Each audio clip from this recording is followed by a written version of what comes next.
estudando o livro O Evangelho segundo o Espiritismo.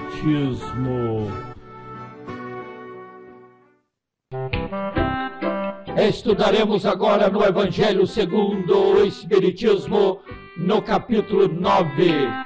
Bem-aventurados os que são brandos e pacíficos. Veremos agora, nas instruções dos Espíritos, a cólera. Vamos agora continuar com este vídeo, leitura no estudo do capítulo 9 do Evangelho segundo o Espiritismo. O tema que traz por título A Cólera está apresentado com 2 artigos. O artigo do item 9, pelo espírito denominado um espírito protetor, Bordeaux, 1863.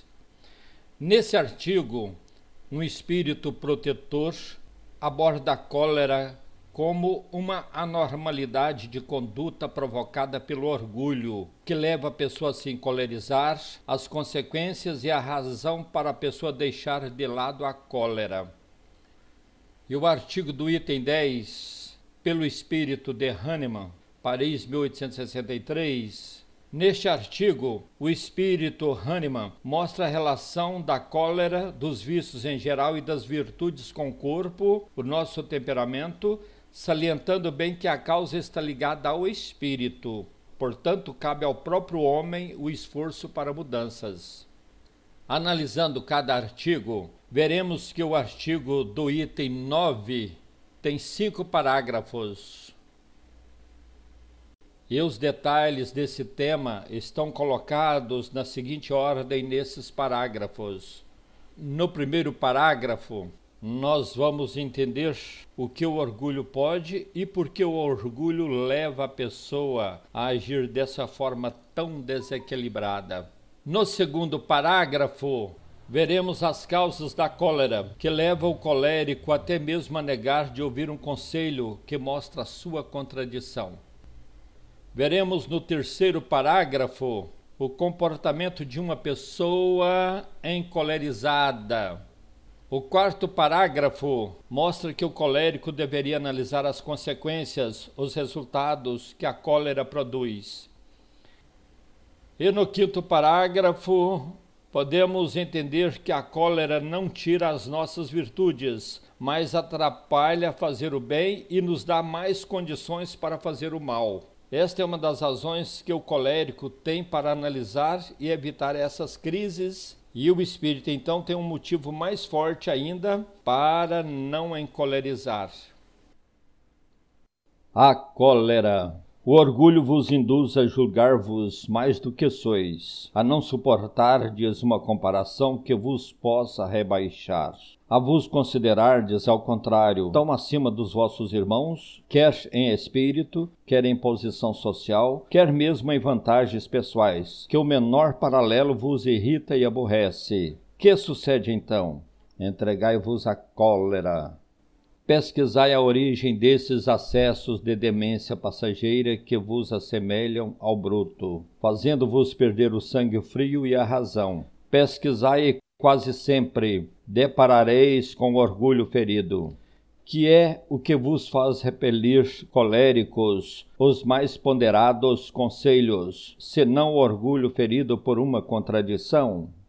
Até mesmo as impaciências que se originam de contrariedades muitas vezes pueris decorrem da importância que cada um liga à sua personalidade, diante da qual entende que todos se devem dobrar.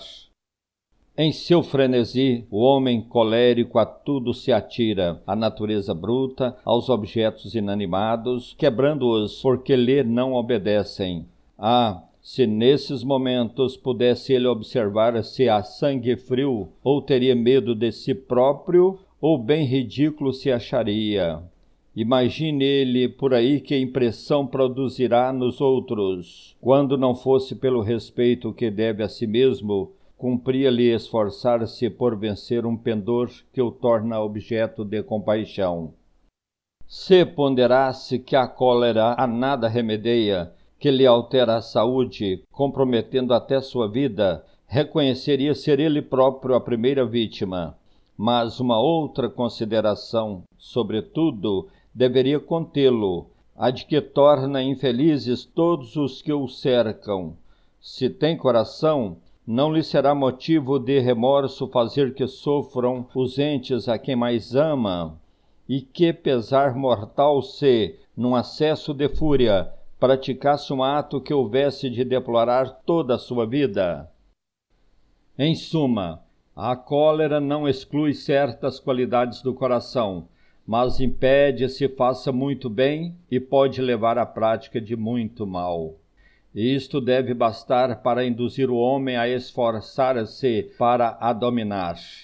O espírita, ao demais, é concitado a isso por outro motivo, o de que a cólera é contrária à caridade e à humildade cristã, um espírito protetor.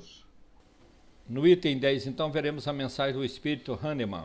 Este item aqui tem 3 parágrafos. No primeiro parágrafo do item 10, portanto, um artigo do espírito de Hahnemann, vamos ver que é falsa essa ideia de que a culpa dos nossos erros, portanto da cólera, é do nosso organismo. Essa ideia de que não temos condições de mudar a nossa natureza, que a culpa não é nossa, é do corpo. Vamos ver então que isto é falso, que não é verdadeiro. O segundo parágrafo deste item está confirmando o que foi dito no primeiro parágrafo. Mostra que, sem dúvida, existem temperamentos que contribuem mais em atos violentos, mas a causa principal do ato violento da cólera não é o temperamento. Neste último parágrafo, Hahnemann fecha o que ele expressou nos 2 primeiros parágrafos, dizendo que o corpo não é a causa da cólera, que os nossos vícios e virtudes estão ligados ao espírito. Por isso, a transformação humana depende da vontade do próprio homem. Vejamos então o texto. Item 10. Segundo a ideia falsíssima de que lhe não é possível reformar sua própria natureza, o homem se julga dispensado de fazer esforços para se corrigir dos defeitos nos quais se compraze voluntariamente ou que exigiriam muita perseverança. É assim, por exemplo, que o indivíduo propenso a encolerizar-se quase sempre se desculpa com seu temperamento. Em vez de se confessar culpado, lança a culpa sobre a sua organização, acusando a Deus, dessa forma, de suas próprias faltas. É ainda uma consequência do orgulho que se encontra de permeio a todas as imperfeições. Indubitavelmente, temperamentos há que se prestam mais que outros a atos violentos, como há músculos mais flexíveis que se prestam melhor aos atos de força. Não acrediteis, porém, que aí resida a causa primeira da cólera e persuadi-vos de que um espírito pacífico, ainda que num corpo bilioso, será sempre pacífico, e que um espírito violento, mesmo num corpo linfático, não será brando. Somente a violência tomará outro caráter. Não dispondo de um organismo próprio a lhe secundar a violência, a cólera tornar-se-á concentrada, enquanto no outro caso será expansiva. O corpo não dá cólera àquele que não a tem, assim como não dá os outros vícios. Todas as virtudes e todos os vícios são inerentes ao espírito. A não ser assim, onde estaria o mérito e a responsabilidade? O homem que é deformado não pode tornar-se direito, porque o espírito nisso não pode atuar. Mas ele pode modificar o que é do espírito, quando tem firme a vontade. Não vos mostra a experiência, a vós espíritas, até onde é capaz de ir o poder da vontade, pelas transformações verdadeiramente miraculosas que se operam sob as vossas vistas? Compenetrai-vos, pois, de que o homem não se conserva vicioso, senão porque quer permanecer vicioso, de que aquele que queira corrigir-se sempre o pode. De outro modo, não existiria para o homem a lei do progresso. Hahnemann.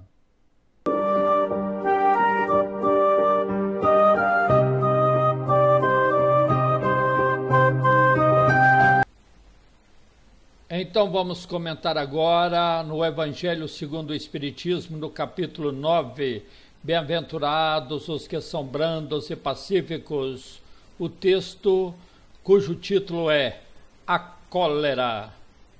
O orgulhoso considera-se acima dos outros, ele julga-se mais do que é, não suporta comparações que possam rebaixá-lo.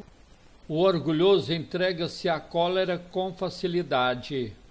A causa da cólera quase sempre é o orgulho ferido. A cólera faz com que o homem se revolte diante da menor contrariedade. A pessoa que está com cólera sente-se dificuldade de aceitar situações que o obriguem a reconhecer os seus erros e imperfeições. A cólera. O que é? A cólera é um acesso de demência passageira. A cólera é o sentimento que se expressa por atitudes rudes e grosseiras diante de uma contrariedade. A cólera não exclui certas qualidades do coração. Às vezes a pessoa boa tem certas virtudes, mas pode se encolerizar também. A cólera é contrária à caridade e à humildade cristãs.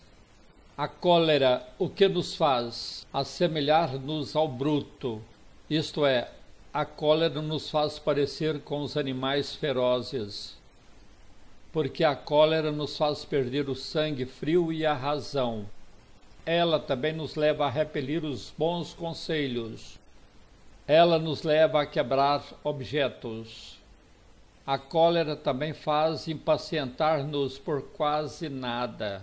Ficamos nervosos por coisas insignificantes. A cólera, consequências. A cólera torna-nos objeto de piedade. Quer dizer, nos transforma naquela pessoa, naquele coitadinho. As pessoas ficam falando, coitado, ele é nervoso, ele dá crise, ele fica doidão e tal. Então tem que analisar, né, chegar numa situação dessa. A cólera também altera a saúde. Ela compromete a vida. Faz infelizes os que nos cercam. Quer dizer, a pessoa que sofre de cólera torna infeliz as pessoas que convivem com ele. Faz essas pessoas sofrer as consequências do seu desequilíbrio, das suas crises. A cólera impede que se faça o bem e pode levar à prática de muito mal. O que se deve ser modificado para vencer a cólera? O corpo tem que ser modificado? Para vencer a cólera, tem que trabalhar o corpo? A questão física? O corpo não dá a cólera àquele que não a tem. Quer dizer, quem tem cólera, a culpa não é do corpo. O que deve ser modificado para vencer a cólera? O espírito? Todas as virtudes e vícios são inerentes ao espírito. Quer dizer, todos os nossos defeitos e qualidades pertencem ao espírito, é atributo do espírito. Lembrete do espírito de Hahnemann. O homem sempre pode modificar o que é do espírito quando o quer com vontade firme.